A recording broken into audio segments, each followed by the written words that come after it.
लीलाएं हो रही थी। उन्हीं लीलाओं के साथ में एक और भगवान ने ब्रज में लीला की। ब्रज में यमुना थी ना, जो यमुना मैया जिनका नाम है जमुना, जमुना का स्नान करके जम के यहाँ नहीं जाना पड़ता, इसलिए उनका नाम है जमुना। ये कौन है? सूर्य भगवान की बेटी है जमुना, यमराज की सगी बहन है, शनि देव की बहन है, इन्हीं का नाम जमुना देवी। हमारे सेवक भैया सेन साहब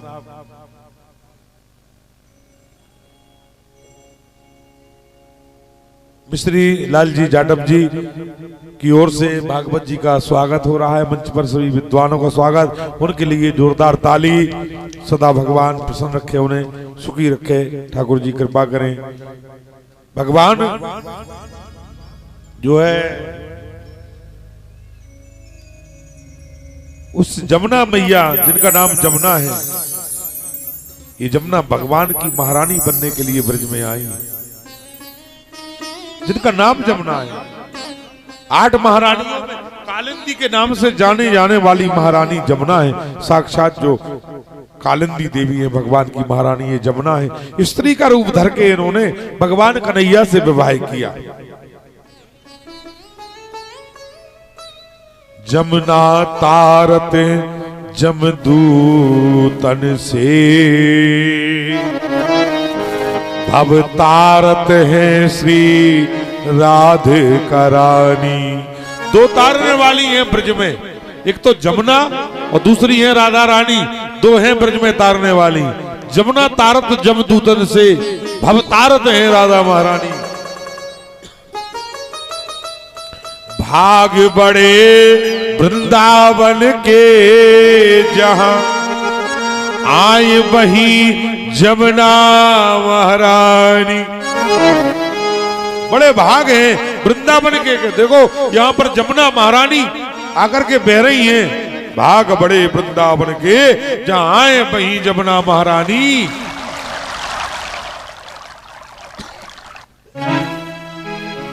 जो जन आए के ध्यान धरे, ताहि मिले बैकुंठ निशानी। जो जन आए के ध्यान धरे, ताहि मिले बैकुंठ निशानी। जमुना तारत जमदूतन से, भव तारत से श्री राधिका रानी।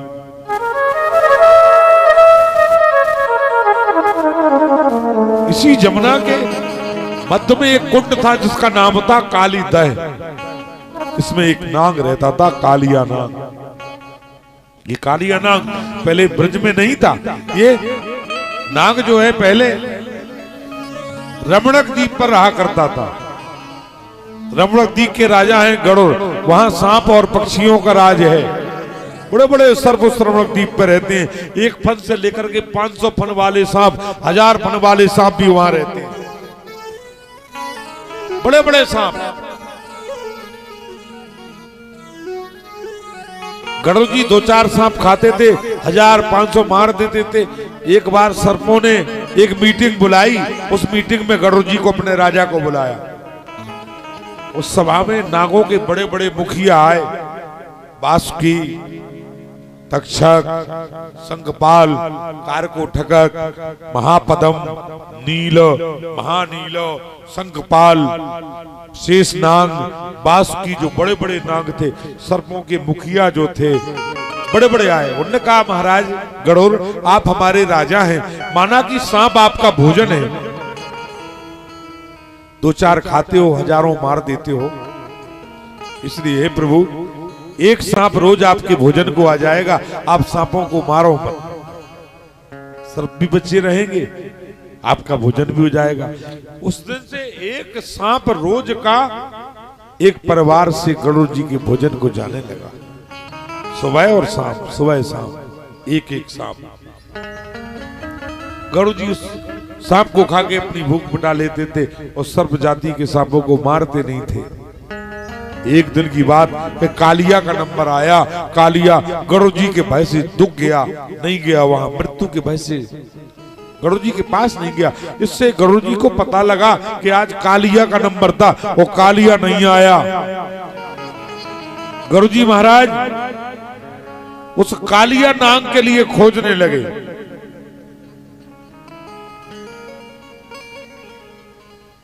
महाराज जब कालिया नाग गरुड़ जी को मिला तो गरुड़ जी ने उसको प्रताड़ित किया। प्राण बचा के कालिया अपने परिवार के साथ भागा। वहां से भागा भागा रमणक द्वीप से भागा भागा सीधा जम्बू द्वीप तक आ गया। दूसरे द्वीप का नाग था ये। हमारे द्वीप पर इतने बड़े सांप नहीं होते, उस द्वीप पर बड़े बड़े सांप हैं।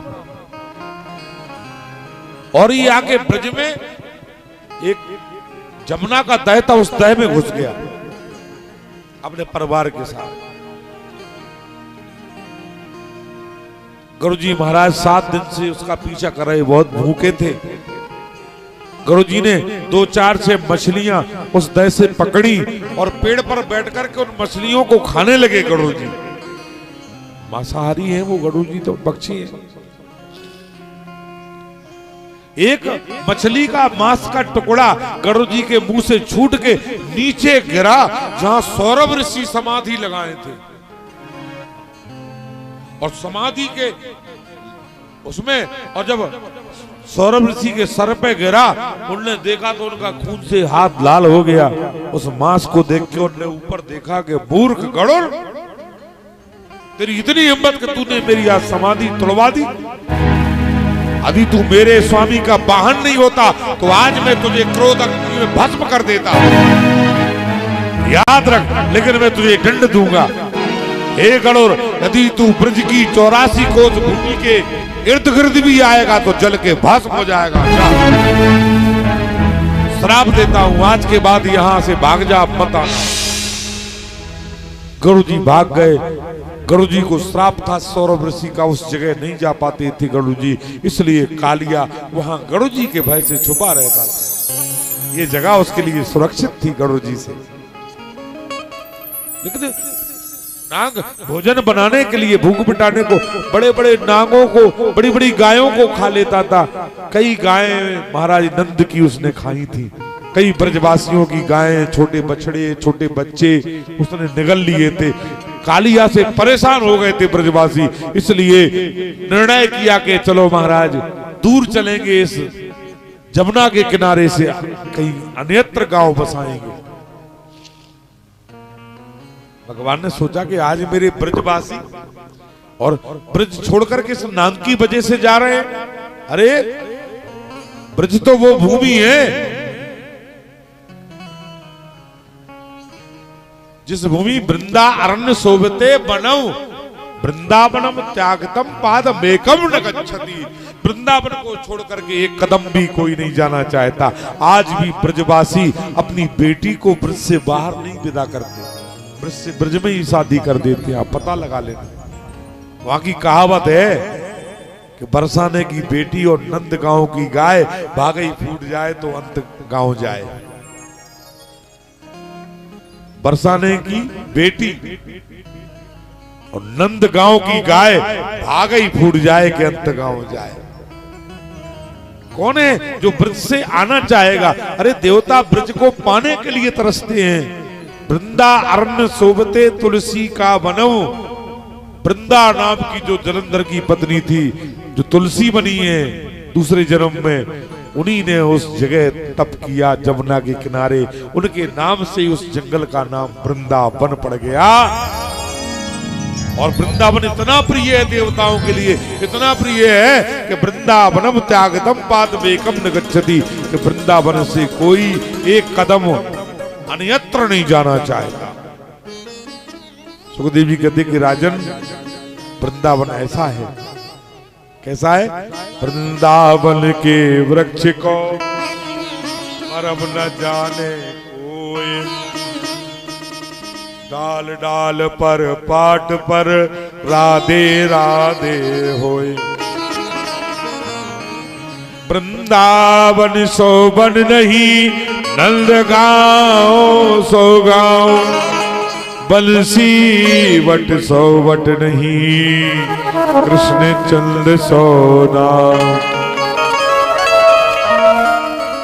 वृंदावन छोड़ना नहीं चाहते कन्हैया, इसलिए अपने मित्रों को लेकर दामा, श्री दामा, मधुमंगल, मनसुका सबको लेकर के जमुना के किनारे पहुंचे। एक रेशम की सुंदर गेंद बना करके, चंदन का बल्ला और गेंद का खेल, बल्ले और गेंद का खेल खेलने लगे, जिससे वर्तमान में हम लोग कहते हैं कि क्रिकेट। आज का नहीं है वो क्रिकेट। क्रिकेट तो ये द्वापर से चला आ रहा है। लोग कहते हैं कि इंग्लैंड ने क्रिकेट को जन्म दिया, लेकिन इंग्लैंड ने क्रिकेट को जन्म नहीं दिया। हमारे कन्हैया द्वापर में से खेलते थे। इंग्लैंड ने तो अभी 200-150 वर्ष पहले खेला, कन्हैया ने तो आज से 5000 साल पहले इस क्रिकेट को खेला था जमुना के किनारे। देखो क्या काली दह पे खेलन आयोरी मेरो। अब की बार मैं जब गाऊंगा भजन, जब माता बहनें सब लोग मेरे साथ गाएंगे, क्योंकि आपका गला तो बड़ा सुंदर है, सुरीला है। भगवान ने आपको कितना सुंदर कंठ दिया, लेकिन मैं गाता रहता हूं, आप लोग ऐसे ही बैठे रहते हो।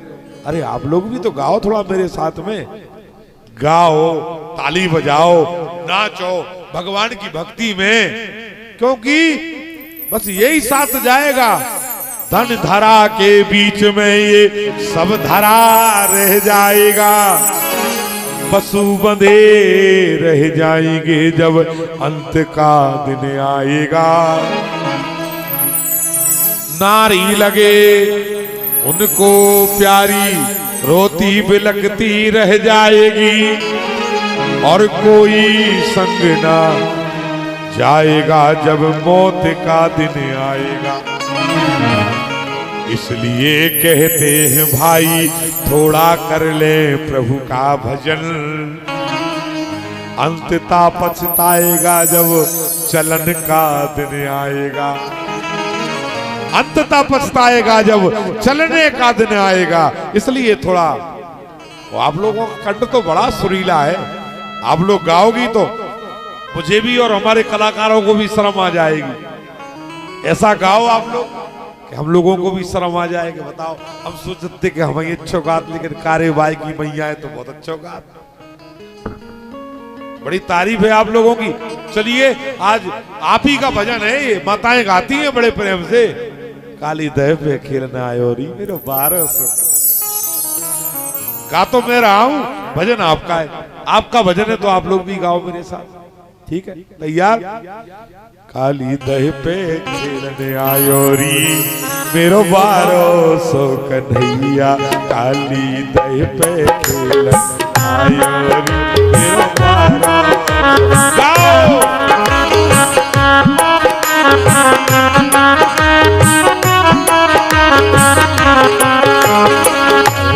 खेलने आयो री मेरो 1200 कन्हैया, पे खेलन आयो रे मेरो 1200 कन्हैया।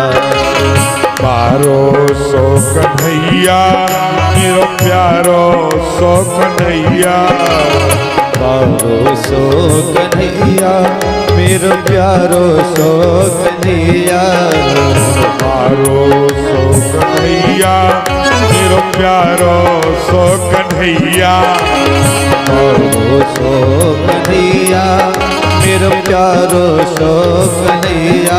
काली काली काली दह पे खेल आयो री 1200 कन्हैया, काली दह पे खेलन आयो री मेरो 1200 कन्हैया।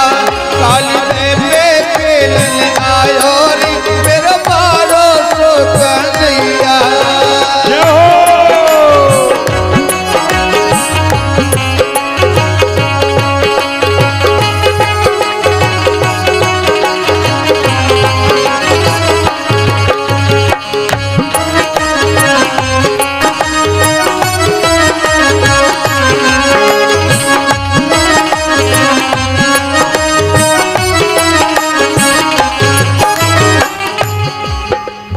काहे की पट गेंद बनाई, काहे की पट गेंद बनाई, काहे की पट गेंद बनाई, काहे की पट गेंद बनाई, काहे को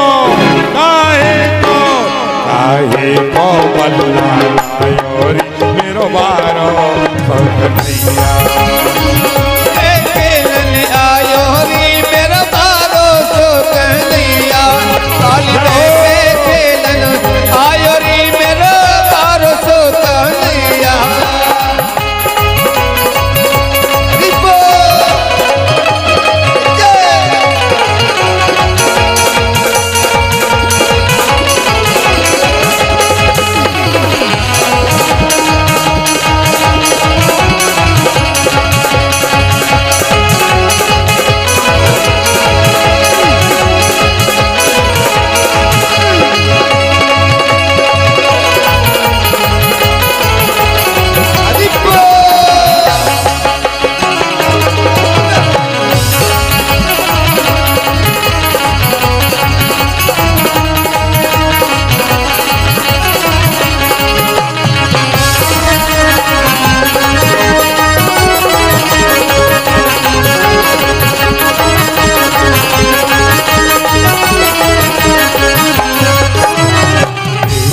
की पट गेंद बनाई, रेशम की पट गेंद बनाई, रेशम की पट गेंद बनाई, रेशम की पट गेंद बनाई, गेंद बनाई पट गेंद बनाई, गेंद बनाई मन गेंद बनाई, रेशम की पट गेंद बनाई, रेशम की पट गेंद बनाई, रेशम की पट गेंद बनाई, रेशम की पट गेंद बनाई। चलन को अरे बो चलन को बल्ला बनायो मेरो बारो, चल चल को बल्ला लायो री मेरा बारो सो कन्हैया, काली दे पे खेलन आयो री मेरा बारो सो कन्हैया।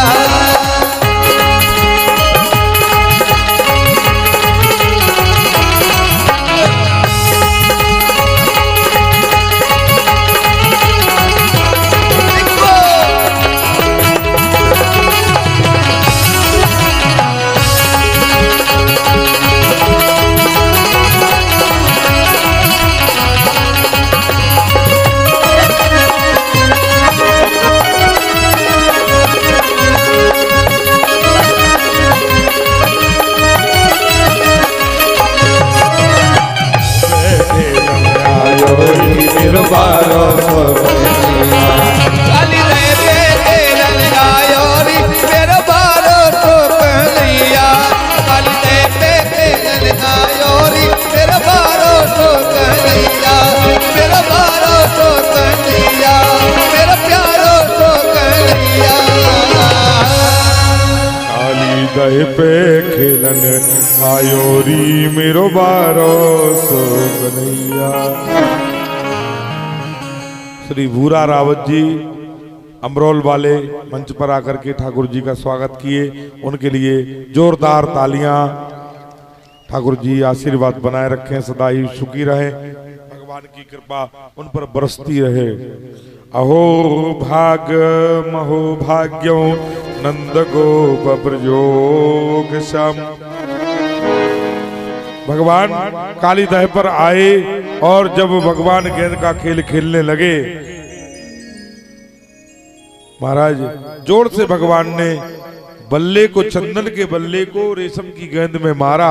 उछलती हुई गेंद सीधी जाके दह में जा गिरी। श्री धामा कहने लगा, देखो कन्हैया, मेरी गेंद मुझे ला करके दो। मैंने पहले ही कहा था कि मेरी माँ ने वो गेंद मुझे बड़ी मुश्किल से दिलाई, आपने उसे इस दह में फेंक दी। भगवान उस गेंद को लाने के लिए, गेंद के बहाने से, बोलो क्या दूषित कृष्णा कृष्णा कृष्ण हिना प्रभु, कालिंध्याम कालियस्या सीदग्ध्या कश्चिद विषाग्निना। जब महापुरुष देखते हैं कि समाज में विष फैला है, उसे मिटाने के लिए वो आगे बढ़कर के कदम उठाते हैं। भगवान ने देखा कि इस दह में विष फैला रहा है, गोकुल में विष फैला रहा है ये कालिया, इसे विषय मुक्त करना चाहिए। भगवान कदम की डाल पर चढ़ करके जब छलांग लगाई भगवान ने और कूद गए उस यमुना में। यमुना में जैसे ही कुछ गिरा, नाग पत्नियां तो दौड़ करके आई, देखा कि कुछ भोजन है। छोटे से बालक को देख करके नाग पत्नियों को विस्मय हुआ, क्योंकि वो साधारण सांप नहीं थे, इच्छाधारी नाग थे, मनुष्य बन सकते थे, मनुष्य की भाषा बोल सकते थे, इच्छाधारी नाग थे, जो इच्छा करे वो हो जाए। मनिहारा नाग था, कालिया नाग, छोटा मोटा नाग नहीं। कालिया किसका भाई था मालूम है आपको? शेष नाग का सगा भाई, कद्रू का बेटा था। छोटो जब शेष नाग का भैया है, जिसका एक भाई इतना शक्तिशाली है कि पृथ्वी को अपने फन में रखा है, उसका छोटा भाई कालिया है। छोटा मोटा नाग थोड़ी होगा वो, इच्छाधारी नाग था। गरुड़ जी के भय से वहां छुपा रहता था, उस जगह को अपने लिए सुरक्षित महसूस करता था। नाग पत्नियां नाग ने एक दूसरे से चर्चाएं करने लगी। सखी, ये लाला बड़ा विचित्र है, ऐसा बालक कभी देखा नहीं। पूछा, कौन हो बालक तुम? कहां से आए हो? क्या तुम्हारा परिचय? क्यों आए हो? चार बातें पूछी। कौन गांव से आया बालक और क्या है तेरा नाम रे? और काहे को तू आया बालक, क्या है तेरा काम रे? क्यों आया है भाई, क्या काम है? भगवान अपना परिचय देने लगे। बोले, मेरा परिचय, नंदगांव से आया नागिन, ओ कृष्ण हमारो नाम रे। वो अपने पति को जरा जगा दे, बस उसी से काम रे। अपने पति को जरा जगह में उससे मिलने आया। नाग पत्नियां हंसने लगी, कहा, बालक, छोटे से बालक को दूध के दांत टूटे नहीं, कालिया से मिलना है। मालूम है कालिया 101 फन वाला नाग है और 100 धनुष की लंबाई है। एक धनुष 3.5 हाथ का होता है। 350 हाथ लंबा था कालिया, तो लंबाई 350 हाथ थी, तो मोटाई कितनी थी? बड़े बड़े दिग्गज वृक्षों से भी मोटा था, जिसके 101 फन थे। अपने परिवार के साथ उस दह में रहता था। इतना विशाल दह था वो, इतना गहरा था। भगवान से वो नाग पत्नी आपस में कहने लगी कि जब ये नाग से मिलने की बात करा तो ये बालक नहीं है, बालक रूप धरे सुर कोई। ऐसा लगता है कि ये बालक बनकर के कोई देवता आया है, देवता की चाल है। नाग ने बोली, बोले, बालक, यदि तेरे मन में ये बात है कि तू कालिया नाग को बस में करके उसकी मणि निकाल के ले जाएगा, तो ये सपना अपने मन से निकाल दे, क्योंकि यहाँ पर उस मणि को पाने के लिए आए तो लाखों, लेकिन लौट करके वापस नहीं गया। कालिया से बच पाना बड़ा मुश्किल है, वो बड़ा भयानक जहरीला नाग है। उसके जहर का तुझे अभी अंदाजा नहीं है। सोना ले ले, चांदी ले ले, हीरा ले ले, मोती ले ले, तुझे जो चाहिए ले ले, लेकिन जल्दी से यहाँ से भाग जा, क्योंकि हमें तेरे स्वरूप को देख करके दया आ रही। हम तुझे मारना नहीं चाहती, मरने देना नहीं चाहती। ले ले बालक सोना चांदी और 1.25 लाख की जोड़ियां, ले ले बालक हीरा मोती, मेरे पति की चोरियां। सोना चांदी हीरा मोती जो चाहिए ले ले, पति ना जाग पाए चोरी से भाग जा। भगवान बोले कि नहीं, सोना नहीं चाहिए, चांदी नहीं चाहिए। ना चाहिए मोए सोना चांदी, न 1.25 लाख की जोड़ियां, और मेरी मैया जी ने मंगाई काली नाग की रस्सियां। तेरा नाग बड़ा मुलायम है, 2-4 रस्से बना के ले जाऊंगा, उसके शरीर के अपनी माँ को दूंगा, क्योंकि वो जब मंथन करती है रई से तो रस्सियों से उसके हाथ में फोले बन जाते हैं, तो 2-4 रस्सियां बना के तेरे पति की ले जाऊंगा। नागे बोली के वाह, हम तो तुझ पर दया कर रहे, छोटा सा बालक दूध के दांत गिरे नहीं और दया कर रहे, और तू हमारे पति की रस्सियां बनाएगो, हम देखत कैसे बनावे वाह है तू। नाग ने दौड़ी 10वें के लिए, भगवान ने दोनों को धक्का दिया और दौड़ लगा दी जहां कालिया सो रहा था। उसकी पूंछ पर जाके भगवान ने पांव पटका। लागत बात खोले द्रग दो, आंखें जब कालिया ने खोली और क्या कह रहा, आज तो भोजन मुझे जगा रहा है। छोटा मोटा मनुष्य तो उसका भोजन था, बोले भोजन मुझे जगा रहा है, आज मैं इस बालक को खा करके अपनी भूख मिटाऊंगा। महाराज कालिया लिपट गया कन्हैया से। भगवान ने शरीर को फुलाया, उसका शरीर फूलने से नाग के शरीर में पीड़ा हुई, मांस फटने लगा। जो फन भगवान की ओर बढ़ाता था डसने को, भगवान उसे लात से कुचल देते थे।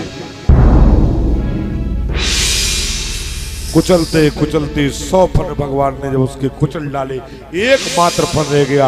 नाग जान चुका था कि ये कोई साधारण आदमी नहीं, क्योंकि मुझे हराना सिवा नारायण के अलावा और कोई नहीं। या तो मुझे पक्षीराज हमारे महाराज गणों हरा सकते हैं, या फिर विष्णु हरा सकते, और कोई हरा मुझे नहीं सकता। ये साक्षात नारायण का प्रभु।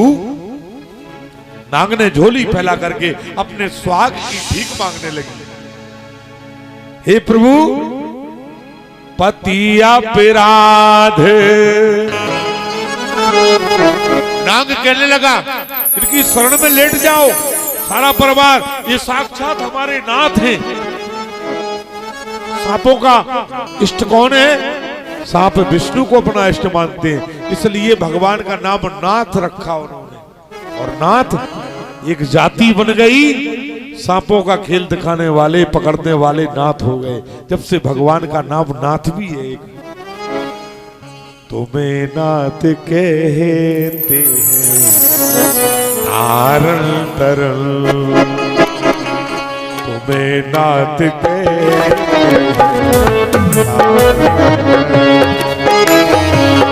तुम्हें नाथ कहते हैं हमें नाथ ले लो, हमें नाथ ले लो अपनी शरण, तुम्हें नाथ के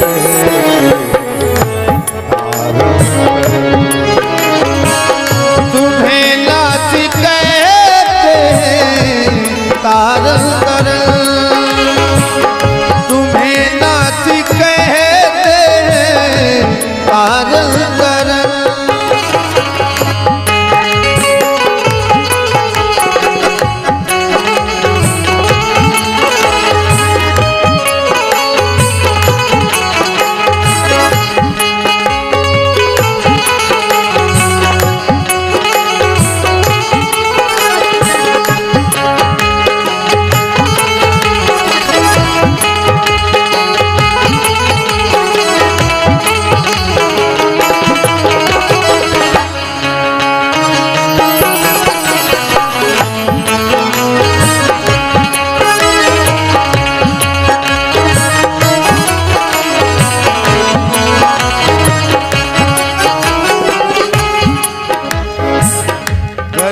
गरीबों के स्वामी तुम स्वामी हो, गरीबों के स्वामी तुम स्वामी हो, गरीबों के स्वामी प्रभु अंतर्यामी, गरीबों के स्वामी प्रभु अंतर्यामी। हमारी सुनो नाथ लगा के आनंद,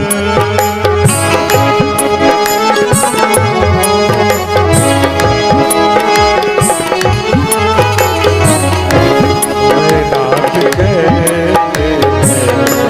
आनंद।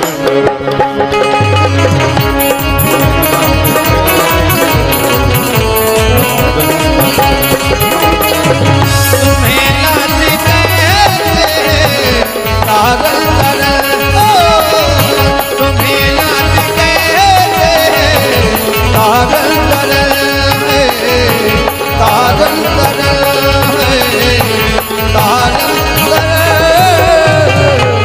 हमें नाथ ले लो अपनी शरण, तुम्हें नाथ कहते तारण।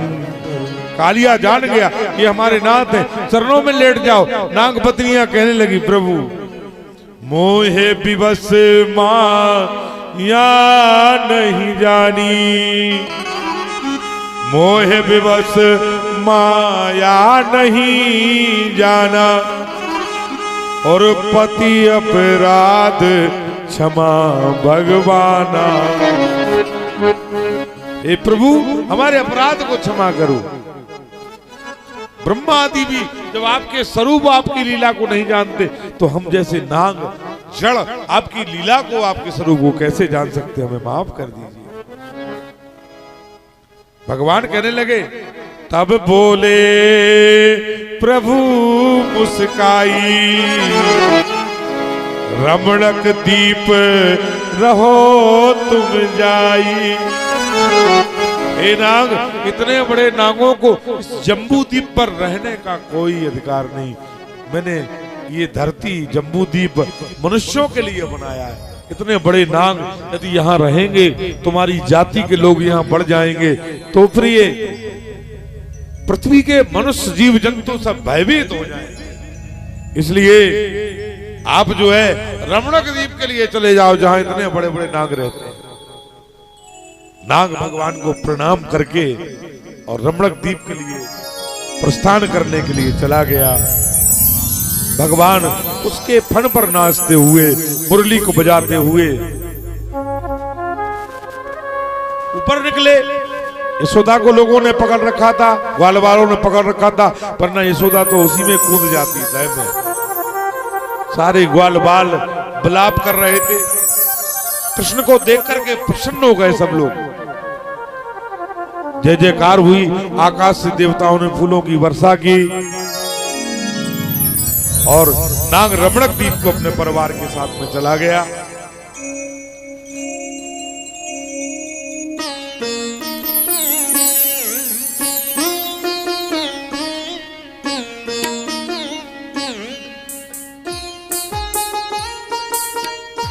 नाग रमणक द्वीप के लिए चला गया।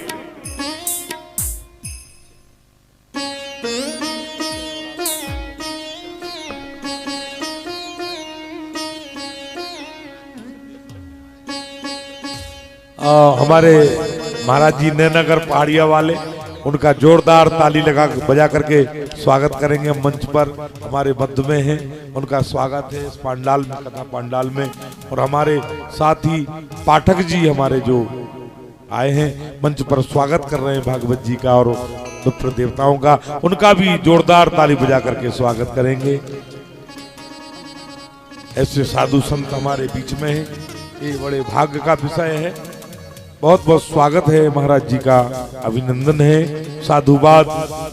ठाकुर जी की कृपा उन पर सदा बनी रहे। जय श्री कृष्ण।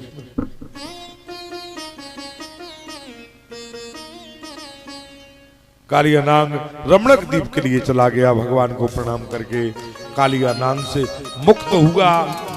नंदगांव गोकुल, इस कथा से हमें ये शिक्षा मिलती है, कृष्ण ने कालिया का मर्दन करके वृंदावन को विषमुक्त कर दिया था। इससे कोई फर्क नहीं पड़ता। इस कथा से क्या फर्क पड़ता है कि हम अपने मन रूपी कालिया के लिए बस में करें। जो हमारे मन में मन रूपी कालिया नाग है, जो बड़ा विषैला है, उसे हमें बस में करना है। यदि हम उस आत्मा रूपी कृष्ण के द्वारा मन रूपी कालिया को बस में करेंगे तो हमारे जीवन का कल्याण हो जाएगा। ये कथा हमें यही उपदेश देती है कि आप अपने मन रूपी कालिया का मर्दन करें, मंथन करें, मन को नाथ लें। और मन यदि बस में है तो फिर जीवन में प्रभु प्राप्ति से हमें कोई रोक नहीं सकता। विषयों से, क्योंकि मन ही विषय रूपी विषयों को जन्म देता है और इससे हमारा हरन्ति ज्ञान रत्नानी, ज्ञान रत्न हर लेता है ये मन। हमारे विषयों में आसक्त होकर के मन निर्विषयम निर्विषयम मना, यदि विषय से मुक्त मन हो जाए तो प्रभु की प्राप्ति में हमें देर नहीं है। इसलिए मन को विषय से हटा करके विषय मुक्त करना है। यही कालिया नाग की नंथन की कथा हमें उपदेश देती है। कालिया नाग का नंथन। नमस्तुभ्यं भगवते पुरुषाय महात्मने भूतावासाय भूताय पराय परमात्मने ज्ञान विज्ञान निधये ब्रह्मणे अनंत शक्तये अगुणाया विकाराय नमस्ते प्रकृताय च। कालिया नाग ने बहुत से श्लोकों से भागवत जी में दसम स्कंद के 16वें अध्याय के 39, 40, 41, 42 से लेकर 48 श्लोकों द्वारा वंदना और भगवान की स्तुति गाई। नमो अनंताय सूक्ष्माय कूटस्थाय विपश्यति नाना पादानुरोधाय वाच्यम वाचक शक्तये नमः कृष्णाय रामाय वासुदेव सुताय च प्रद्युम्नाय रुद्राय साधवतां पदये नमः। कई श्लोकों के द्वारा भगवान की स्तुति कालिया ने गाई और कालिया भगवान को प्रणाम करके अपने लोक को, जहां से आया था, चला गया। जहां से आया वहीं चला गया, क्योंकि ये जीव जहां से आता है वहीं चला जाता है। एक सज्जन मिले, एक सज्जन ने एक सज्जन से पूछा, हाथ में दिया धरे थे, दीपक जलने वाला दीपक रखे थे, बोले बताओ जब ज्योति कहां से आई। एक सज्जन से पूछ रहे, दिया हाथ पे धर के दिया जला रहे और पूछ रहे कि ज्योति कहां से आई। वे सज्जन ने होशियार आते बोले ने हमारे लगा आओ, हम बता रहे कि ज्योति कहां से आई। और लगा आओ बोले, और लगा आओ बोले, और लगा आ गए, और लगा आओ, और लगा आ गए। और पास में, जब बिल्कुल पास में मुंह के वो दीपक आ गया, बोले अब पूछो क्या पूछ रहे। बोले जा पूछ रहे कि ज्योति कहां से आई। तो उनने फूकी बाय, फूकोगे तो बुझ जाएगी।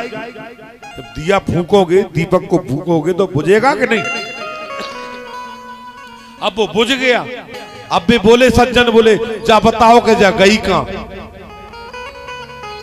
बोले तुम बताओ कि गई कहां, सो हम बताएं देते कि जा आई कहां से हती। जहां से आई थी वहीं चली गई। बोले जा, तो ये जीव जहां से आता है वहीं चला जाता है।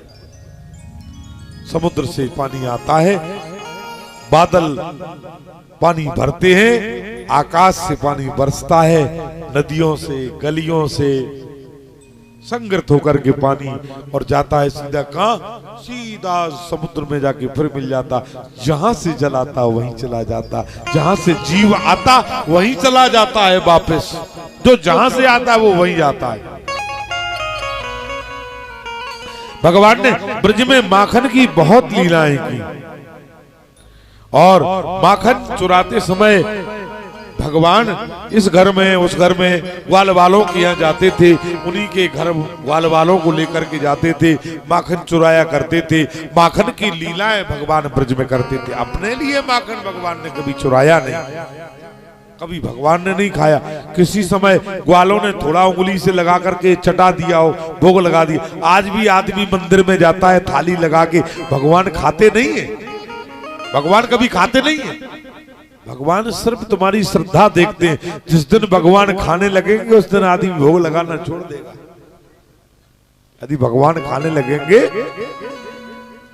आदमी कहने लगेगा, दुनिया में कहने वालों की थोड़ी कमी है, अरे भैया बहुत खाते भगवान तो खाते ही रहते।